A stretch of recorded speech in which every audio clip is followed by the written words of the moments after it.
নমস্কার শ্রোতা বন্ধুরা, সকলকে পরমাত্মার সন্ধানে চ্যানেলে স্বাগত। জয় মা হরিশ মঙ্গলচণ্ডীর জয়। এই ব্রত যে নারী পালন করে তার সব দুঃখ চোখের জল মা হরণ করেন। বৈশাখ মাস হল হরিশ মঙ্গলচণ্ডীর ব্রতের মাস। বৈশাখ মাসে প্রতি মঙ্গলবার হরিশ মঙ্গলচণ্ডীর ব্রত পালন করা হয়ে থাকে।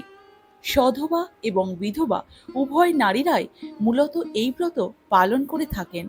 তবে অবিবাহিত মহিলারাও পরিবারের সদস্যদের মঙ্গল কামনার উদ্দেশ্যে এই ব্রত রাখতে পারেন।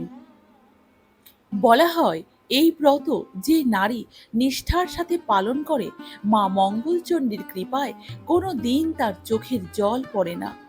হরিশ মঙ্গলচণ্ডীর ব্রত পালন করতে হয় বৈশাখ মাসের প্রত্যেকটা মঙ্গলবারই। পুরোহিত দিয়েও অনেকে বাড়িতে এই পুজো করিয়ে থাকেন এবং পুজোর শেষে ব্রত কথা শুনে এই ব্রত উদযাপন করতে হয়। ব্রত কথা শোনার সময় অবশ্যই হাতে ফুল এবং দূর্বা নিয়ে ব্রত কথা শ্রবণ করতে হয়। যদি কোনো কারণে এই ব্রত রাখতে না পারা যায়, শুধুমাত্র এই ব্রত শ্রবণ করে মা মঙ্গলচণ্ডীর নামে একটি প্রদীপ অবশ্যই প্রজ্বলন করবেন। মনে করা হয় এই প্রক্রিয়াটি করলেও মা মঙ্গলচণ্ডীর কৃপা অনেকাংশে লাভ করা হয়। আজ এই ভিডিওর মাধ্যমে আপনাদের শোনাবো হরিশ মঙ্গলচণ্ডীর ব্রতকথা। শ্রোতা বন্ধুরা, আপনাদের কাছে অনুরোধ, এই ব্রতকথাটি পূর্ণ নিষ্ঠা ও ভক্তির সাথে অবশ্যই সম্পূর্ণ শ্রবণ করবেন। আর ব্রতকথা শুরু থেকে শেষ পর্যন্ত অবশ্যই শ্রবণ করতে হয়, নইলে অমঙ্গল হয়। তাহলে শুরু করা যাক বৈশাখ মাসের প্রতি মঙ্গলবারের হরিশ মঙ্গলচণ্ডীর ব্রতকথা। এই ব্রত করতে গেলে কি কি লাগে? ফুল, তুলসী পাতা, দূর্বা, আতপ চাল, কাঁঠালি কলা, মালা, ঘট ও আম্রপাতা। বৈশাখ মাসের প্রতি মঙ্গলবারেই এই ব্রত করতে হয়। সধবা এবং বিধবা দুই মেয়েরাই এই ব্রত পালন করতে পারে।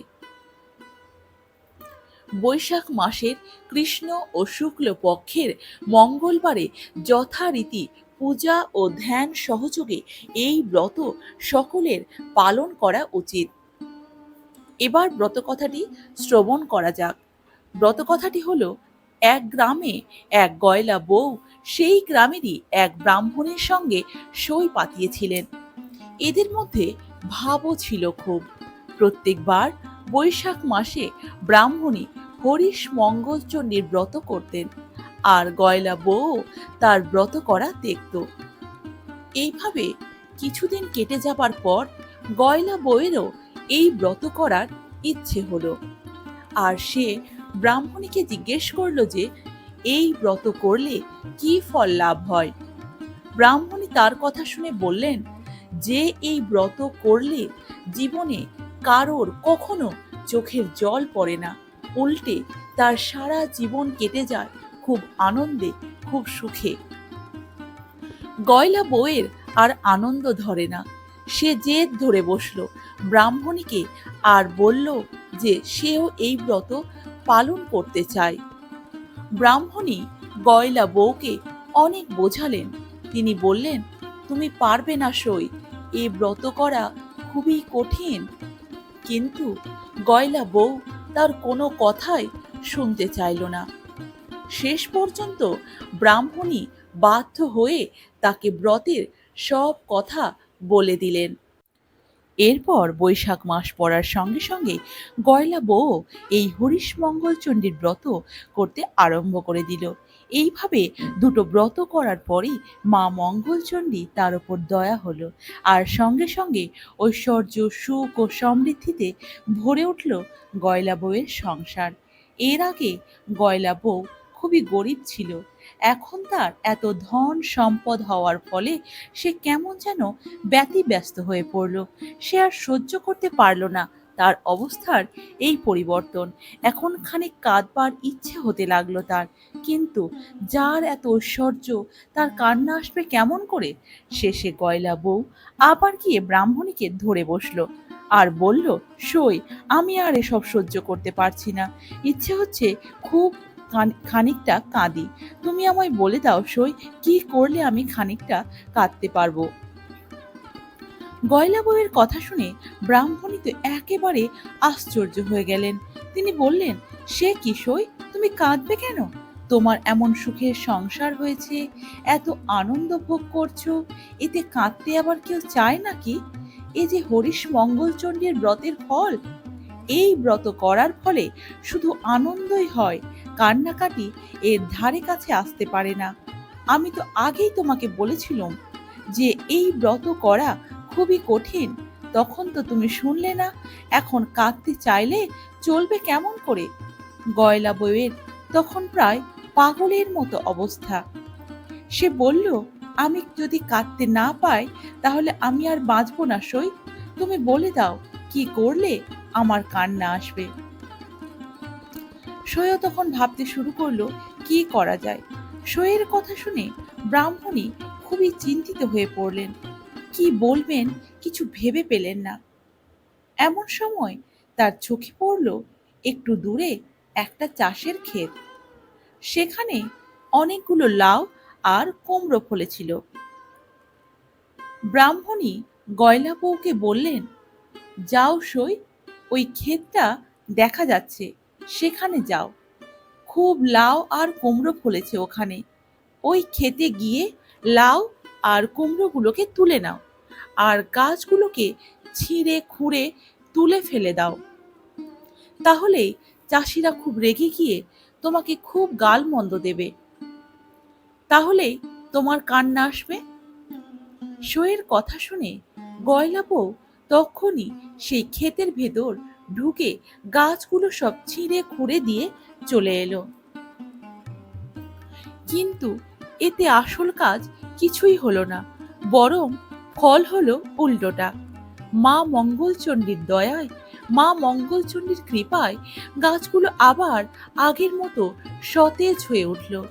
আর চাষাদেরও খুব আনন্দ হলো। তারা গয়লা বউয়ের কাছে গিয়ে বলল, মা, তুমি তো স্বয়ং লক্ষ্মী দেবী, তোমার হাতের ছোঁয়া লেগে আমাদের মরা গাছগুলো আবার কেমন জ্যান্ত হয়ে উঠেছে। তুমি তো মা সাক্ষাৎ মা লক্ষ্মী। এর ফলে গয়লা বউ কাঁদবার সুযোগই পেল না। সে তার সইকে গিয়ে সব কথা জানালো। ব্রাহ্মণী বুঝলেন যে মা মঙ্গলচণ্ডীর দয়াতেই এটা হয়েছে। তিনি তখন গয়লা বউকে বললেন, দেখো সই, ওই দূরে পাহাড়ের ধারে রাজার হাতিটা মরে পড়ে রয়েছে। তুমি ওখানে গিয়ে হাতিটার গলা জড়িয়ে ধরে খুব কান্নাকাটি করো। তাহলে রাজার লোকেরা ভাববে যে তুমি হাতির দাঁত চুরি করতে এসেছো। তখন তারা তোমায় খুব মারধর করবে, আর তুমিও খুব কাঁদবার সুযোগ পেয়ে যাবে। কিন্তু এবারেও কোনো কাজ হলো না। গয়লা বউ হাতিটার গায়ে হাত দিতেই হাতিটা বেঁচে উঠল। তাই দেখে রাজার লোকেরা একেবারে অবাক হয়ে গেল, আর সব কথা রাজাকে গিয়ে জানালো। সব শুনে রাজা খুব খুশি হলেন। খুশি হয়ে গয়লা বউকে অনেক ধন সম্পদ, ধনরত্ন দিলেন। এবারেও কোনো কাজ হলো না দেখে ব্রাহ্মণী বুঝলেন যে এবারেও মা মঙ্গলচণ্ডীর দয়া করেছেন। ব্রাহ্মণী তখন বললেন, দেখো সই, এক কাজ করো, কতগুলো বিষের নাড়ু তৈরি করে তোমার মেয়ের বাড়ি পাঠিয়ে দাও। তাহলে নাড়ু খেয়ে তারা সবাই মরে যাবে, আর তুমিও তখন কাঁদতে পারবে। সইয়ের কথা মতো গয়লা বউ তাই করলো। কিন্তু মা মঙ্গলচণ্ডীর দয়ায় বিষের নাড়ু অমৃত হয়ে গেল। সেই বিষের নাড়ু মেয়ের বাড়ির লোকেরা খেয়ে খুব খুশি হলো। আরো কিছু নাড়ু পাঠাবার জন্য চিঠিতে লিখে পাঠালো। এতেও যখন কোনো কাজ হলো না, তখন ব্রাহ্মণী গয়লা বউকে বললেন, যখন কিছুতেই কিছু হচ্ছে না, তখন তুমি মা মঙ্গলচণ্ডীর ব্রত করা ছেড়ে দাও সই। গয়লা বউ মা মঙ্গলচণ্ডীর ব্রত করা ছেড়ে দিল। এতে মা মঙ্গলচণ্ডী তার উপর খুব রেগে গেলেন। ক্রমে ক্রমে গয়লা বউয়ের স্বামী, পুত্র, দাস, দাসী, হাতি, ঘোড়া, ধন, রত্ন সব একে একে তার কাছ থেকে চলে গেল। গয়লা বউয়ের সব চলে যাওয়ার ফলে এবার সে হাউমাউ করে কাঁদতে লাগলো। কান্না আর কিছুতেই সে থামাতে পারল না।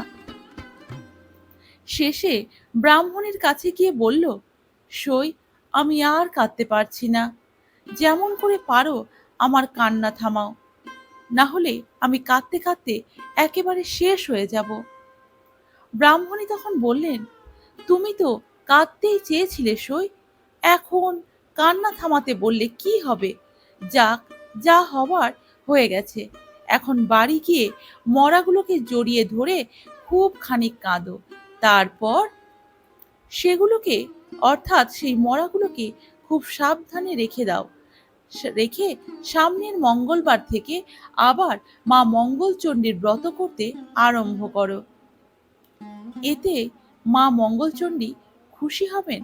সইয়ের কথা শুনে গয়লা বউ বাড়ি ফিরে এসে ব্রাহ্মণের কথা মতো সবই করলো, আর খুব খানিক মাথা খুঁড়ে কাঁদবার পর মা মঙ্গলচণ্ডীর স্তব করতে লাগলো।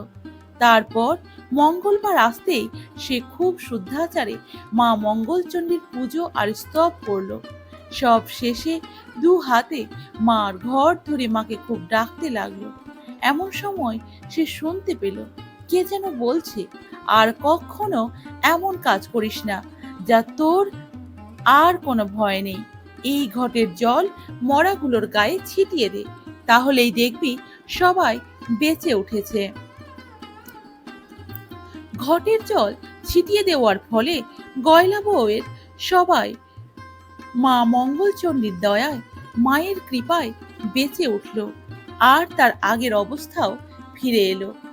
গয়লা বউ তখন খুব শুদ্ধাচারে মার ঘরটি তুলে রেখে ছুটে গেল ব্রাহ্মণীর কাছে, তাকে সব কথা জানালো আর তার পা জড়িয়ে ধরে আশীর্বাদ চেয়ে নিল।